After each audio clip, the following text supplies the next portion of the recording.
tidak boleh melakukan penghinaan, pencemaran, penyerang kehormatan kepada siapapun dan dengan sarana apapun, termasuk melalui sosial media. Nah, dengan demikian bahwa hari ini kami ingin menguji dua hal. Yang pertama, apakah prinsip-prinsip equality before the law, yang itu merupakan asas yang sangat prinsipal yang juga diadopsi dalam KUHP yang baru, artinya setiap warga negara.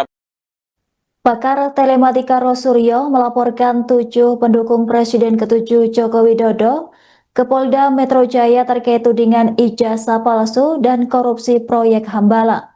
Laporan tersebut telah diterima di Treskrimum Polda Metro Jaya sejak Selasa 6 Januari dan kini telah masuk ke tahap penyelidikan.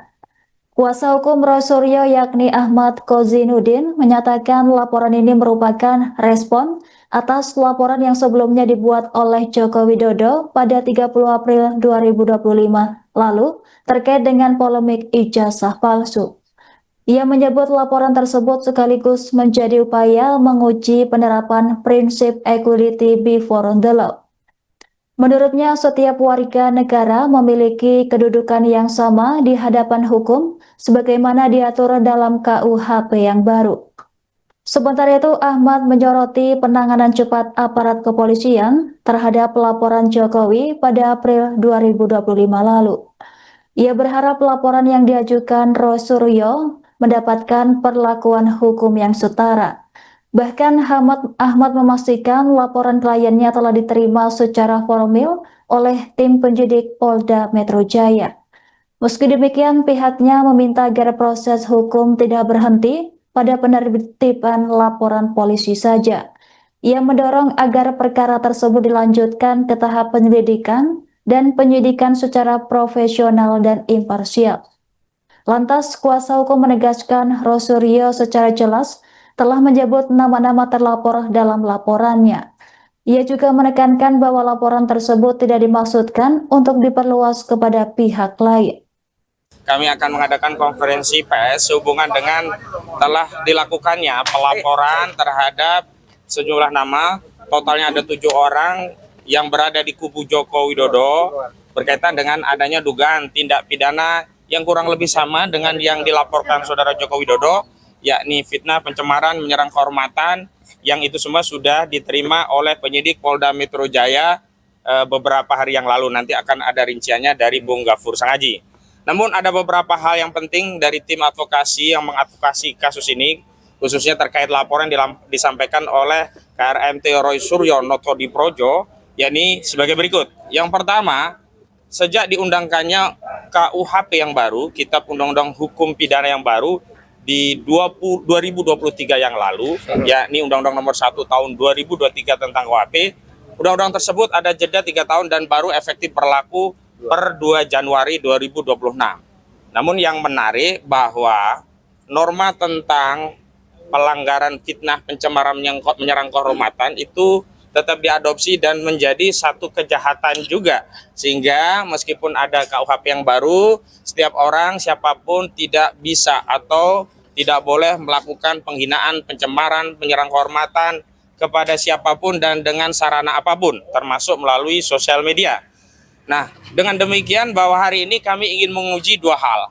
Yang pertama, apakah prinsip-prinsip equality before the law, yang itu merupakan asas yang sangat prinsipal yang juga diadopsi dalam KUHP yang baru, artinya setiap warga negara berkedudukan sama di hadapan hukum, itu juga akan diperlakukan sama secara hukum oleh penyidik Polda Metro Jaya. Kenapa? Karena pada saat saudara Joko Widodo 30 April 2025 yang lalu membuat laporan polisi berkaitan dengan dugaan fitnah, pencemaran, dan menyerang kehormatan melalui sarana ITE, penyidik Polda Metro Jaya begitu gegap gempita cepat langsung melakukan proses penyelidikan dan penyidikan setelah menerbitkan LP. Nah, kita akan uji apakah jika laporan itu dilakukan oleh klien kami KRMT Rosuryo Noto di Projo itu juga akan mendapat reaksi yang sama. Setidaknya saat ini kami apresiasi dari sisi penerimaan LP sudah diterbitkan LP, tetapi tidak cukup dengan hanya menumpuk LP dalam berkas. Kami juga ingin melihat lebih lanjut apakah polisi juga equality dalam konteks melakukan penyelidikan dan penyidikan, bahkan menetapkan 7 orang tersangka yang dilaporkan oleh klien kami. Jadi tidak sekedar formilnya sudah diterima LP, tetapi tindak lanjutnya. Yang kedua, kami ingin tegaskan sikap kesatria klien kami yang tidak saja melaporkan peristiwa, tetapi spesifik juga menyebutkan nama-nama yang nanti juga akan dijelaskan Bung Gafur, yang itu mengkonfirmasi bahwa klien kami tidak ingin mengekstensifikasi laporan ini kepada banyak pihak, seolah-olah nanti akan banyak pihak yang tertuduh dilaporkan. Ini berbeda sekali dengan laporan Saudara Joko Widodo yang saat itu hanya mengaku melaporkan peristiwa saja, tidak menyebut nama, tapi ternyata dalam LP yang dia tanda tangani itu justru sudah ada nama-nama. Bahkan nama-nama itu kan menjadi meluas, yang tadinya hanya 5 inisial, terakhir meningkat menjadi 12 orang terlapor, dan kita ketahui ada 3 layer saat itu. Layer pertama layer aktivis, layer kedua akademisi, dan layer ketiga itu adalah layer media atau YouTuber. Namun dalam perjalanannya kami bersyukur klien-klien kami yang ada di layer media atau juga YouTuber yang saat itu juga kami tangani, diantaranya mantan Ketua Komisi Pemberantasan Korupsi KPK Abraham Samad, tidak naik dalam konteks menjadi penyidikan dijadikan tersangka. Tetapi bukan itu poinnya. Poinnya memang sebenarnya apa yang dialami atau yang dilakukan oleh Roy Suryo dan kawan-kawan itu adalah konteksnya sedang melakukan penelitian yang memang kesimpulannya menyatakan ijazah Saudara Joko Widodo palsu.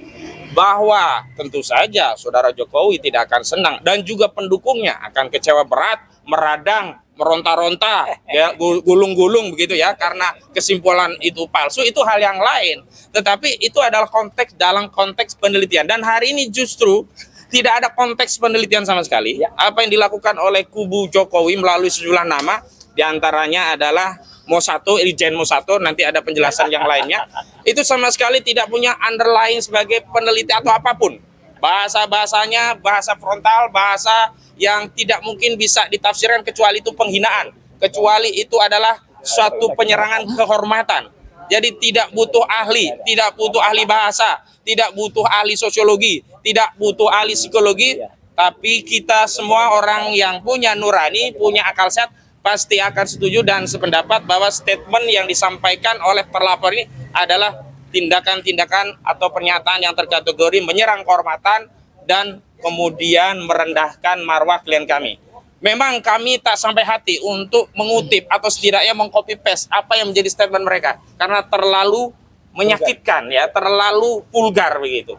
Namun yang jelas ketika polisi telah menerbitkan laporan, berarti memang statement itu layak untuk dilakukan penyelidikan dan penyidikan. Yang ketiga, ini sekaligus penegasan kepada kubu Joko Widodo bahwa saudara telah memulai perang terbuka dengan membuat laporan polisi pada 30 April 2025 yang lalu. Dan hari ini laporan yang dilakukan klien kami bukanlah perang yang dimulai oleh klien kami, tetapi ini adalah balasan terhadap siapapun yang ada di kubu Jokowi yang terus membela dan membelanya dengan serangan-serangan yang di luar nalar kami. Dan karena kita negara hukum, setiap tindak kejahatan apapun meskipun baru dugaan. Download Tribun X sekarang. Menghadirkan lokal menjadi Indonesia.